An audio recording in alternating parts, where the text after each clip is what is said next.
नमस्कार स्टूडेंट्स। आज इस वीडियो में हम बात करेंगे इंडियन नेशनल मूवमेंट के एक बहुत इंपॉर्टेंट फेज़ के बारे में, सिविल डिसोबीडियंस मूवमेंट जो 1930 से 1934 के बीच में चला।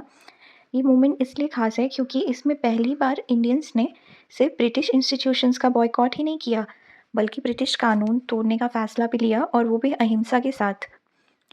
इस वीडियो के एंड तक आपको सिविल डिसोबीडियंस मूवमेंट का पूरा फ्लो क्लियर हो जाएगा। अगर आप इस चैनल पर नए हैं तो प्लीज़ इस चैनल को सब्सक्राइब करें। नॉन कॉपरेशन मूवमेंट के बैकग्राउंड में अगर हम जाते हैं तो हमें पता चलता है कि नॉन कॉपरेशन मूवमेंट के विड्रॉल के बाद कुछ सालों तक नेशनल मूवमेंट बहुत स्लो हो गया।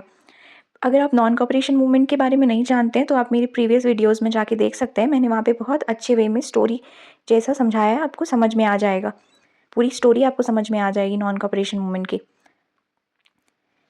आते हैं अभी सिविल डिसोबीडियंस मूवमेंट पे। तो लेकिन ब्रिटिश गवर्नमेंट ने इस दौरान भी इंडियंस की डिमांड्स को इग्नोर किया। 1927 में ब्रिटिश गवर्नमेंट ने साइमन कमीशन भेजा, जिसमें एक भी इंडियन मेंबर नहीं था। इसका पूरे देश में विरोध हुआ और एक नया मूवमेंट लाने की बात होने लगी। एक नारा जो था वो पॉपुलर हुआ था उस टाइम पे, साइमन गो बैक, और ये क्वेश्चंस भी हमेशा पूछा जाता है कि ये नारा किसने दिया था और ये कब पॉपुलर हुआ था। तो ये उसी समय की बात है। इसी बीच 1929, ये बहुत इंपॉर्टेंट सेशन है कांग्रेस का। 1929 के लाहौर सेशन में कांग्रेस ने एक बहुत बड़ा फैसला लिया, पूर्ण स्वराज यानी कंप्लीट इंडिपेंडेंस। कंप्लीट इंडिपेंडेंस को अपना गोल घोषित किया। ये था पूरा बैकग्राउंड सिविल डिसोबीडियंस मूवमेंट का। अब हम इमीडिएट कॉज पे आते हैं। गांधी जी ने ब्रिटिश गवर्नमेंट के सामने अपनी डिमांड्स रखने के लिए 11 डिमांड्स का एक लिस्ट तैयार किया। इन डिमांड्स में लैंड रेवेन्यू कम करना, साल्ट टैक्स हटाना जैसे पॉइंट शामिल थे। जब ब्रिटिश गवर्नमेंट ने इन डिमांड्स को पूरी तरह इग्नोर कर दिया तो गांधी जी ने सिविल डिसोबीडियंस मूवमेंट शुरू करने का फैसला किया। ये वीडियो उन स्टूडेंट्स के लिए बहुत इंपॉर्टेंट है जो अपना एनसीईआरटी और सारे स्टैंडर्ड बुक्स को कंप्लीट कर चुके हैं और उनको ऐसे वन शॉट वीडियोस चाहिए। आप रात में सोते वक्त भी ईयरफोन लगा के आप सुन सकते हो पूरी स्टोरी, आपका एक क्विक रिवीजन हो जाएगा।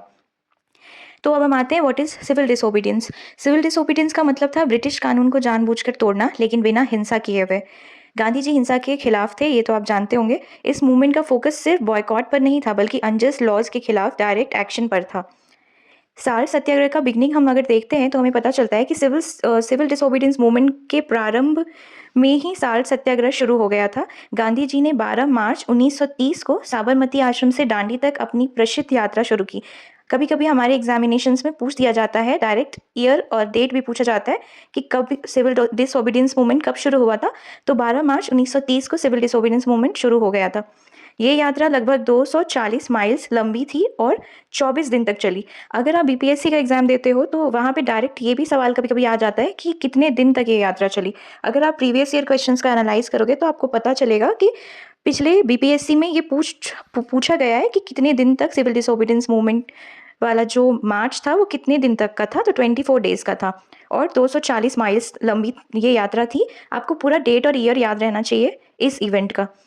6 अप्रैल 1930 को दांडी पहुंचकर गांधी जी ने नमक कानून तोड़ा और इसी के साथ सिविल डिसोबीडियंस मूवमेंट ऑफिशियली शुरू हो गया। बीपीएससी के प्रीवियस ईयर क्वेश्चंस में कभी कभी ये भी सवाल आ जाता है कि आया था कि सिविल डिसोबीडियंस मूवमेंट की शुरुआत कब हुई थी, और डेट दिया हुआ था, साबरमती आश्रम से निकलने वाला भी डेट था उसमें, 12 मार्च 1930 और 6 अप्रैल 1930। तो ऑफिशियल आंसर की में 6 अप्रैल 1930 को रखा गया है सही जवाब में, क्योंकि ऑफिशियली उसी दिन सिविल डिसोबीडियंस मूवमेंट शुरू हुआ था नमक कानून तोड़ने के बाद। ठीक है, ये सब छोटा छोटा मिस्टेक पढ़ने के बाद भी एग्जाम में हो जाता है, जिसकी वजह से बहुत ज़्यादा प्रॉब्लम होता है। तो प्रीवियस ईयर क्वेश्चंस बनाना बहुत ज़रूरी है, क्योंकि कुछ क्वेश्चंस ऐसे होते हैं ना जिसमें आंसर बीपीएससी कुछ और रखता है और हमारे बुक्स में, अलग अलग बुक्स में उसका आंसर अलग रहता है। तो आपको ये भी देखना होगा कि ऑफिशियल आंसर की में क्या आया है। अब हम आते हैं इस मूवमेंट के, देखते हैं कि ये स्प्रेड कैसे हुआ। तो दांडी मार्च के बाद ये मूवमेंट पूरे देश में फैल गया। लोगों ने नमक बनाना शुरू किया, साल्ट लॉज तोड़ा, लैंड रेवेन्यू और टैक्सेस देना बंद कर दिया और फॉरेन गुड्स का बॉयकॉट किया। महिलाएं पहली बार इस मूवमेंट में बहुत बड़ी संख्या में शामिल हुई थी, इसलिए भी ये इवेंट बहुत ज़्यादा इंपॉर्टेंट है, क्योंकि महिलाएं पहली बार इस मूवमेंट में बहुत बड़ी संख्या में शामिल हुई थी। उन्होंने नमक बनाना, पिकेटिंग और प्रोटेस्ट में एक्टिवली हिस्सा लेना, ये सब शुरू किया। इस मूवमेंट में डिफरेंट ग्रुप्स का भी बहुत बड़ा रोल है। पीजेंट्स ने हाई लैंड रेवेन्यू के खिलाफ प्रोटेस्ट किया, ठीक है। बिजनेस क्लासेस ने फॉरेन गुड्स का बॉयकॉट सपोर्ट किया। इंडस्ट्रियल वर्कर्स ने कुछ जगहों पर स्ट्राइक्स की, लेकिन कुछ सेक्शंस जैसे दलित्स और मुस्लिम इस मूवमेंट से पूरी तरह जुड़ नहीं पाए, क्योंकि उनकी अलग पॉलिटिकल डिमांड्स थी। गवर्नमेंट का रिस्पॉन्स अगर हम देखते हैं उस समय का, तो ब्रिटिश गवर्नमेंट ने मूवमेंट को दबाने के लिए कठोर कदम उठाए। हज़ारों लोगों को जेल में डाल दिया गया। गांधी जी और कांग्रेस के कई नेता गिरफ्तार हुए थे, लेकिन रिप्रेशन के बावजूद मूवमेंट रुक नहीं रहा था और बढ़ते ही जा रहा था। इस मूवमेंट के बाद गांधी इरविन पैक्ट होता है, जो कि बहुत इंपॉर्टेंट इवेंट है। हमारी एग्जाम पर्सपेक्टिव से भी ये बहुत इंपॉर्टेंट है।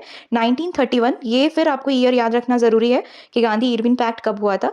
तो 1931 मार्च में गांधी जी और वाइसरॉय इरविन के बीच एक समझौता हुआ, जिसे गांधी इरविन पैक्ट कहा जाता है।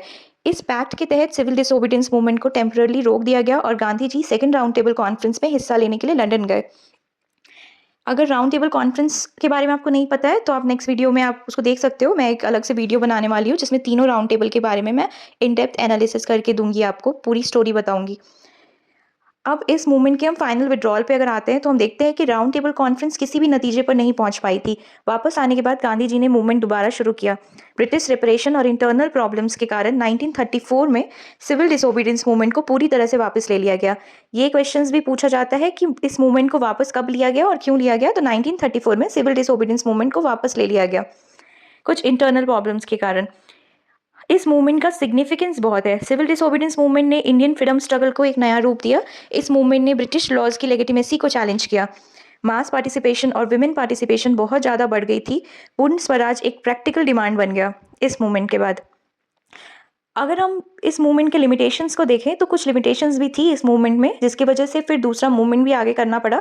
इस मूवमेंट को हर जगह इक्वली सक्सेसफुल नहीं देखा गया। सोशल ग्रुप्स के बीच डिफरेंसेस रहे, गवर्नमेंट रिप्रेशन का असर पड़ा, इमीडिएट इंडिपेंडेंस भी नहीं मिली। तो ये इस मूवमेंट की कुछ लिमिटेशंस है।